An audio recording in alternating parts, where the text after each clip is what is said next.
Hello दोस्तों, मैं हूं अरुण और आपका बहुत बहुत स्वागत है। तो दोस्तों, इस फोटो को बड़े ही ध्यान से देख लीजिएगा कि किस तरीके से पूरे चेहरे पर शेडिंग और ब्लेंडिंग है। शेडिंग मैं करूंगा और उसके बाद ब्लेंडिंग आपको बहुत ही अच्छे से समझाऊंगा। तो दोस्तों, आप बड़े ही ध्यान से देखिएगा कि हम पेंसिल को किस तरीके से पकड़े हैं और कितनी दूरी पे पकड़े हैं। इसका फ़ायदा ये होता है कि हम बहुत ही हल्के हाथों से पूरे चेहरे पर, खास करके माथे पर, यानी जिसे हम फोरहेड कहते हैं, तो उस पे हम कितनी हल्के हाथों से पेंसिल को चला रहे हैं और किस डायरेक्शन में चला रहे हैं वो भी आप देखिएगा। और ध्यान दीजिएगा कि किस जगह पे हम पेंसिल को बिल्कुल नहीं चलाएंगे। जी हाँ दोस्तों, बिल्कुल नहीं चलाएंगे, लेकिन पूरा चेहरा शेड होगा, शेडिंग उस पे होगी और ब्लेंडिंग भी कमाल की होगी। तो दोस्तों, ये सारा का सारा काम सिर्फ और सिर्फ HB पेंसिल से हो रहा है।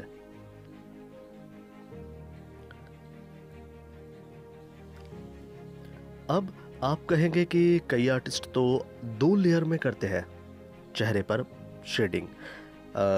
HB पेंसिल तो होती ही है, साथ में 2B या 4B का भी यूज़ करते हैं। लेकिन ध्यान देने वाली बात यह है कि जिनका कलर फेयर होता है, यानी जो लोग गोरे होते हैं, अगर हम उनके चेहरे को डार्क किसी पेंसिल से शेड करें तो उनके चेहरे की जो ओरिजिनल टोन होती है वो टोन मिस हो जाएगी और फिर वो चेहरा थोड़ा सा ब्लैक सा नज़र आएगा, ज़्यादा काला काला नज़र आएगा। यानी जितने शेडिंग की उसको ज़रूरत भी नहीं, उतनी शेडिंग उसके चेहरे को मिल जाएगी और वो रियलिटी से थोड़ा सा भटक जाएगा। इसीलिए अगर हमें 1%, 2% या ज़्यादा से ज़्यादा 5% तक की बात करें डार्कनेस की, तो वो हम सिर्फ HB पेंसिल पे प्रेशर अप्लाई करके भी पा सकते हैं। वो डार्क शेड हम पेंसिल की जो हम ताकत से यूज़ करेंगे उसको, अभी देखना आगे की जब हम चेहरे को और भी करेंगे, जैसे कि अभी चिक्स रह गए हैं और चिन रह गई है, जब हम वहाँ पर जाएंगे तब आप ध्यान देना कि हम पेंसिल को अलग तरीके से पकड़ेंगे भी और साथ ही साथ उस पर प्रेशर अप्लाई भी करेंगे, ताकि हमें जो 1% से लेकर के 5% के बीच का जो हमें डार्कनेस चाहिए है, वो सिर्फ और सिर्फ हम HB पेंसिल से प्रेशर अप्लाई करके पा सकते हैं। तो दोस्तों, ये ड्राइंग आपके बहुत काम आने वाली है। आप बहुत कुछ सीखने वाले हैं आज इस ड्राइंग के माध्यम से। और देखिए मैं किस तरीके से हाईलाइट कर रहा हूँ कुछ चीज़ों को जो कि फोरहेड पे पड़ रही है रोशनी। देखिए,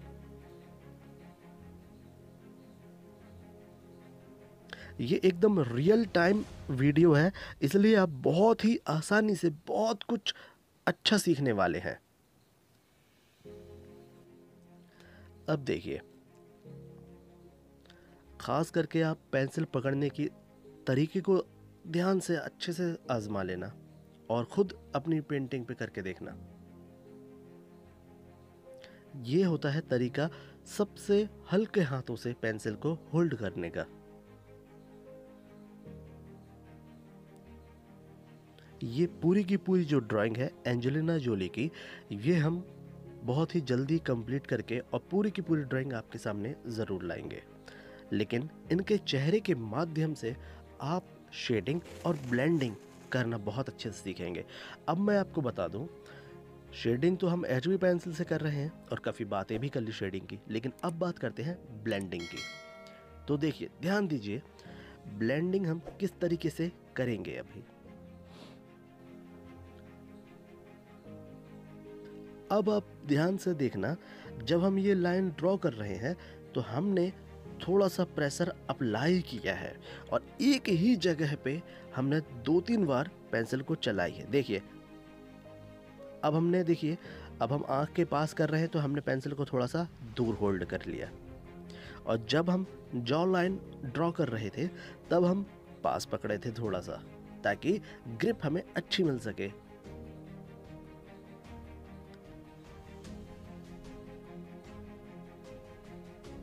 और मैं आपको बता दूं, HB पेंसिल का ज़्यादा से ज़्यादा हम यूज़ करते हैं कहाँ पे, जब हम किसी यंग या फिर किसी बच्चे की ड्राइंग बनाते हैं तब हम HB पेंसिल का ज़्यादा यूज़ करते हैं, खास करके शेडिंग में, और वो भी फेस पर।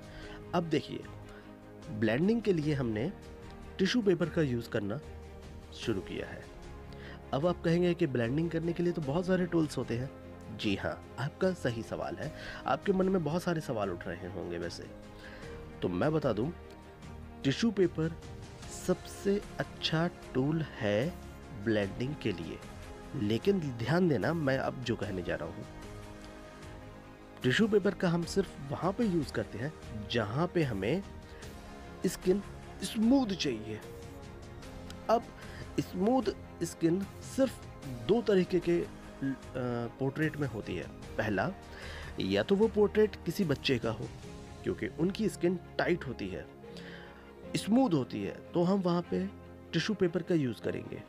अब दूसरा, किसी भी यंग चेहरे पे, या फिर वही बात आ जाती है कि जिनकी भी स्किन टाइट है, यानी उनके चेहरे पे झुर्रियाँ नहीं है। मैं काफ़ी सरल शब्दों में आपको समझा रहा हूँ, बहुत ही सरल शब्दों में, बड़े ध्यान से समझना आप बात को। अब जैसे कि मैं आपको ये पिक्चर दिखा रहा हूँ, इस पिक्चर में मैं बिल्कुल भी टिश्यू पेपर का यूज़ नहीं कर सकता क्योंकि उस पिक्चर में बहुत सारी लाइंस थीं, और किसी भी जो कि मैं कहूँ कि 40 प्लस या फिर 50 प्लस के जो फिगर होते हैं हमारे पास, जो पोर्ट्रेट होते हैं हमारे पास, उनमें टिश्यू पेपर का यूज़ होगा तो बहुत कम होगा या फिर होगा ही नहीं। ध्यान दीजिएगा इस बात को। वहाँ पे हम दूसरे टूल्स का यूज़ करेंगे। अगर आप जानना चाहते हैं कि कितने तरीके के ब्लेंडिंग टूल्स होते हैं तो मुझे कमेंट करके ज़रूर बताइएगा, मैं आपको सारे टूल्स बताऊंगा, और एक सीक्रेट टूल्स भी होता है वो भी मैं आपको बताऊंगा। तो दोस्तों देखिएगा आप ध्यान से अब इस ड्राइंग को, कि मैंने किस डायरेक्शन में पेंसिल को चलाया और फिर किस डायरेक्शन में हमने ब्लेंडिंग की।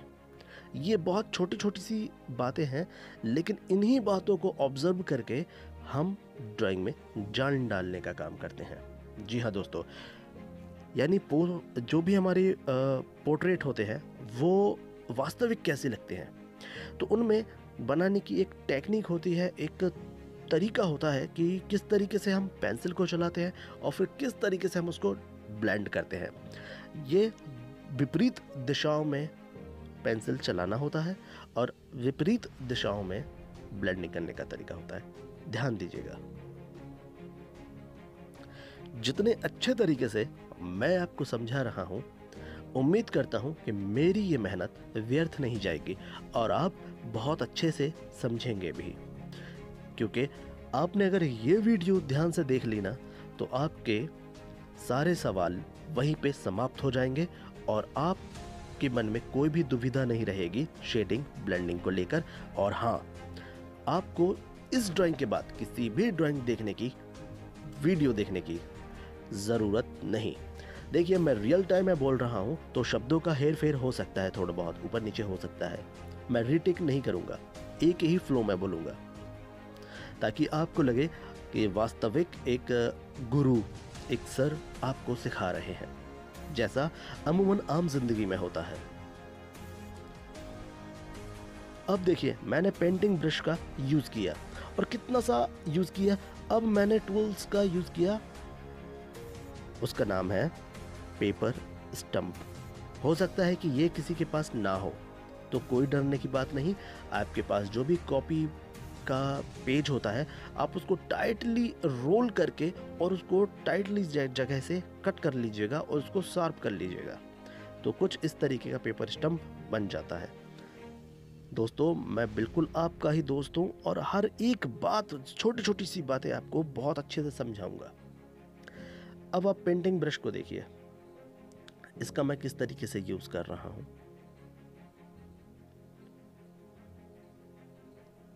इसलिए मैंने दोहराया है कि आपको इस शेडिंग ब्लेंडिंग की वीडियो के माध्यम से सारी जानकारियां मिलने वाली हैं और आपको इस वीडियो के बाद किसी भी वीडियो को देखने की ज़रूरत नहीं, क्योंकि आप परफेक्ट तरीके से सीखने वाले हैं।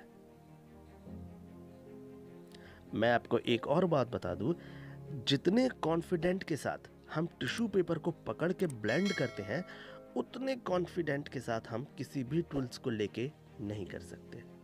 ये बात बहुत बड़ी बात बता दी मैंने आपको आज, क्योंकि वो डायरेक्ट उंगली के टिप से सदा होता है, तो हम जैसे चाहें वैसे उसको यूज कर सकते हैं। तो दोस्तों, उम्मीद करते हैं आपको ये ड्राइंग पसंद आई होगी, हमारा इतना बोलना पसंद आया होगा। तो दोस्तों, वीडियो को लाइक करने के साथ साथ अगर आपने अभी तक हमारे चैनल को सब्सक्राइब नहीं किया है तो प्लीज़ सब्सक्राइब कीजिए, बेल आइकन प्रेस कीजिए और अपने दोस्तों के साथ इस वीडियो को शेयर करना बिल्कुल ना भूलें। और हाँ दोस्तों, कमेंट करके हमें ज़रूर बताइएगा कि आपको ये ड्राइंग तो ठीक है, आपको शेडिंग, ब्लेंडिंग और जिस तरीके से मैंने आपको समझाया वो सब आपको कैसा लगा। हमें आपके सुझाव भी पसंद है और आपकी सराहना भी पसंद है। तो जो भी कुछ आपको लिखना हो प्लीज़ लिख जरूर दीजिएगा, ताकि हमें हौसला मिले। दोस्तों, अगर आपको अभी भी कुछ समझ में ना आया हो, आपके मन में कोई भी सवाल हो, तो वो आप हमसे पूछ सकते हैं। और अगर आपको हमसे बात करनी है तो आप मुझे इंस्टाग्राम पे फॉलो कीजिए, लिंक मैंने डिस्क्रिप्शन में दे दी है। आप हमसे मैसेज द्वारा बात भी कर सकते हैं। तो बिल्कुल भी आप टेंशन मत लीजिए, हम आपके कदम कदम पे साथ देने वाले हैं। तो आप तैयार रहिए अपने पेपर और पेंसिल के साथ, और हम आपके सारे सवालों के जवाब भी देंगे। और आपके कई सवालों के जवाब तो इस ड्राइंग के माध्यम से मिल गए होंगे। तो अरुण, आपका दोस्त, अब आपसे इजाज़त लेता है और अगली ड्राइंग में बहुत जल्दी मिलने का वादा करता है। तो दोस्तों, अब हम जाते हैं, लेकिन आप इस ड्राइंग को आखिर तक पूरा ज़रूर देखें और हमें कमेंट करना बिल्कुल ना भूलिएगा। तो हमें आपके कमेंट्स का इंतज़ार रहेगा। और हाँ दोस्तों, लाइक, सब्सक्राइब, शेयर सब कुछ आपको करना है। इतनी मेहनत मैंने की है, थोड़ी सी मेहनत आपके लिए छोड़े जाते हैं। तो मिलते हैं अगली बार एक नई ड्राइंग के साथ।